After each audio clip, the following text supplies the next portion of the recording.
은혜스물교회 1010 특별기도회 셋째 날입니다. 하나님 나라 큐티 말씀으로 나누겠습니다. 오늘 본문은 우리가 잘 아는 오병이의 이야기입니다.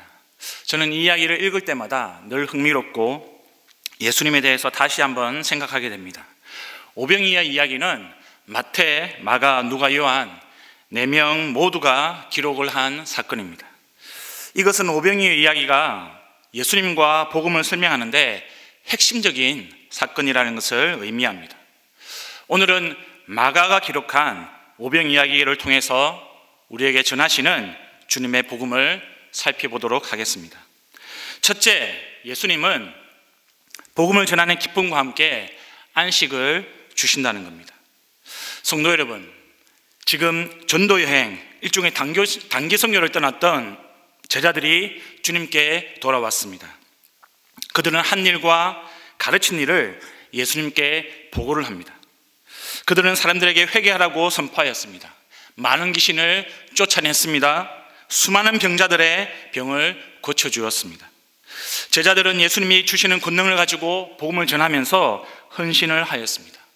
그 헌신한 보람을 가지고 주님께 돌아왔습니다. 그런데 그들도 사람인지라 육체가 지쳤습니다. 지친 제자들을 위해서 예수님은 좀 쉬어라 이렇게 말씀하십니다. 복음 전파는 헌신과 안식이 하나의 세트입니다. 우리 주님은 헌신의 기쁨 또 안식의 평강을 함께 주십니다. 이 원칙은 하나님부터 행하셨습니다. 우주 만물을 만드시고 하나님은 안식하셨습니다. 헌신과 안식은 하나님의 뜻입니다. 역으로 헌신 없는 안식, 안식 없는 헌신은 하나님의 뜻이 아닙니다. 헌신 없는 안식은 건강한 열매가 없습니다. 씨를 뿌리고 물을 주고 가꾸는 수고가 없는데 열매가 있을 수가 없는 것이죠. 만일 우리가 이렇다면 우리의 신앙생활을 점검하고 구령의 일정을 구해야 하는 것입니다. 반면에 안식 없는 헌신은 씨가 없는 열매와 같습니다. 잠시 반짝하지만 빨리 사라집니다. 재생산이 어렵습니다. 우리는 이 두 가지 경우를 모두 경계해야 합니다. 헌신과 안식의 조화, 이것은 예수님의 지상명령을 수행할 때 성도와 교회가 지켜야 하는 하나님 나라 운동의 원칙입니다. 두 번째로 예수님은 자기 백성을 사랑하셔서 영혼과 육체의 양식을 공급하신다는 것입니다. 모인 무리가 남자들만 5,000명이었습니다. 아이들과 여성들을 다 합치면 좋게 10,000명은 넘을 것입니다. 우리는 모인 사람 수보다 예수님의 반응에 주목해야 합니다. 예수님은 그들을 불쌍히 여기셨습니다. 가르치셨습니다. 그리고 배불리 먹이셨습니다. 성도 여러분, 바로 이것이 복음입니다. 복음은 예수님에 대해서 객관적인 지식을 가르치는 것이 아니라 예수님의 인격이요, 예수님의 마음이요, 예수님의 삶 그 자체입니다. 오병이어 사건에는 자기 백성들을 너무나 사랑하고 그리고 구원하려는 예수님의 마음이 잘 나타나 있습니다. 예수님은 큰 무리를 보시면서 불쌍히 여기셨습니다. 그리고 그들에게 천국 복음을 가르치셨습니다. 그런데 단순하게 불쌍히 여겼다 이런 번역만으로 의미가 부족합니다. 그 표현이 부족합니다. 원어의 의미는 상대방의 아픔과 고통에 함께하고 또 그것을 나의 것으로 느끼고 기꺼이 손을 내밀어서 그 아픔과 고통에서 그를 꺼내어 주는 것, 그리고 도와주는 것입니다. 자기 백성을 구원하려는 하나님의 마음입니다. 그래서 주님은 그들에게 천국 복음을 가르치셨던 것입니다. 또한 예수님은 그 마음으로 무리들에게 육의 양식도 주셨습니다. 그들을 먹이셨습니다.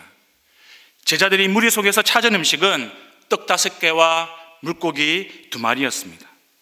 비록 가난한 사람들의 주식인 값싼 보리떡이었지만 유대 사회에서는 떡은 하나님이 주신 선물이기 때문에 사람들은 매우 중요하게 생각했습니다. 예수님은 축사로 나눔을 시작하셨습니다. 모든 사람들이 배부르게 먹었습니다. 이 오병이의 사건을 정확하게 알기 위해서는 우리는 요한복음 6장을 함께 읽어야 합니다. 오병이의 현장에 있던 무리 중 일부가 다시 예수님을 찾아왔습니다.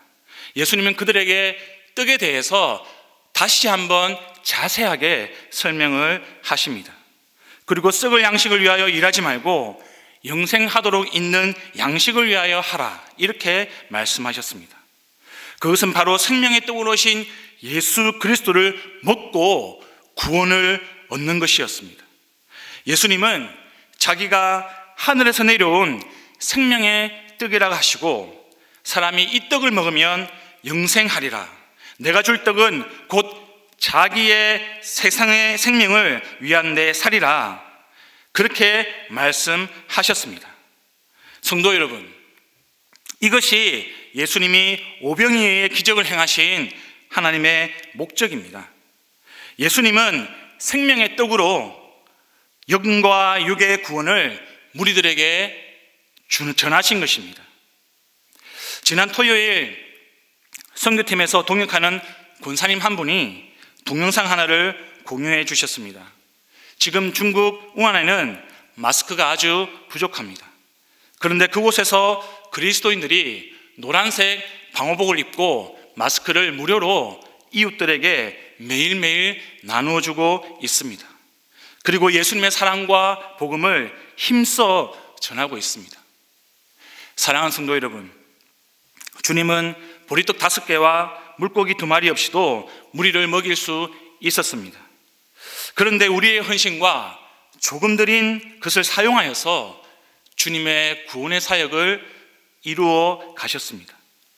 부족하지만 우리가 주님을 위해 드릴 때에 생명의 떡이신 주님은 그것을 사용하십니다. 축사하시고 수많은 사람들에게 영원한 생명, 구원의 은혜를 베푸시는 것입니다. 성도 여러분, 오늘도 저와 여러분이 그 은혜에 동참하기를 주님의 이름으로 축원합니다. 이제 말씀을 기억하며 함께 기도해 주시기를 바랍니다. 첫째, 우리 자신과 교회 공동체가 복음을 위해서 헌신하고 안식하는 그 주님의 뜻을 행할 수 있도록, 그리고 자기 백성을 사랑하고 영과 육의 양식을 먹이시는 예수님을 본받아서 우리도 이웃과 우리의 형제 자매들을 사랑하고 섬기도록 그렇게 기도해 주시기 바랍니다. 둘째, 코로나19 때문에 수고하는 우리 의료진들과 봉사자들이 감염되지 않고 새 힘을 얻을 수 있도록 기도해 주십시오. 뿐만 아니라 신천지가 이 기회에 사라지고 미혹된 불쌍한 영혼들이 주님께로 돌아올 수 있도록 함께 기도해 주시기를 바랍니다. 제가 기도하겠습니다. 하나님 아버지, 참 감사합니다. 저희들에게 말씀을 주시고 구원을 허락해 주셔서 감사합니다. 하나님, 하나님께서 우리에게 주신 복음 전파의 사명을 잘 감당하게 하시고, 또 주님께서 우리에게 허락하시는 안식을 평안 가운데 누릴 수 있는 은혜샘물교회 될 수 있도록 도와주시옵소서. 또한 우리가 예수님을 본받아서 하나님의 사랑 가지고 우리의 이웃과 또 우리의 형제 자매들을 잘 섬길 수 있도록, 그 복음을 잘 전할 수 있도록 도와주시옵소서. 하나님, 코로나19가 계속해서 기승을 부리고 있습니다. 하나님께서 현장 가운데 수고하는 우리 의료진들과 봉사자들을 붙들어 주시고 지치지 아니하고 새 힘을 얻을 수 있도록 도와주시옵소서. 하나님, 신천지에 빠져있는 영혼들을 불쌍히 여겨주시고 이 기회에 하나님, 신천지의 악한 모습을 그들이 깨닫게 하시고 주님의 품으로 돌아와 영원한 생명을 붙들 수 있도록, 누릴 수 있도록, 가질 수 있도록 도와주시옵소서. 감사합니다. 예수님 이름으로 기도합니다. 아멘.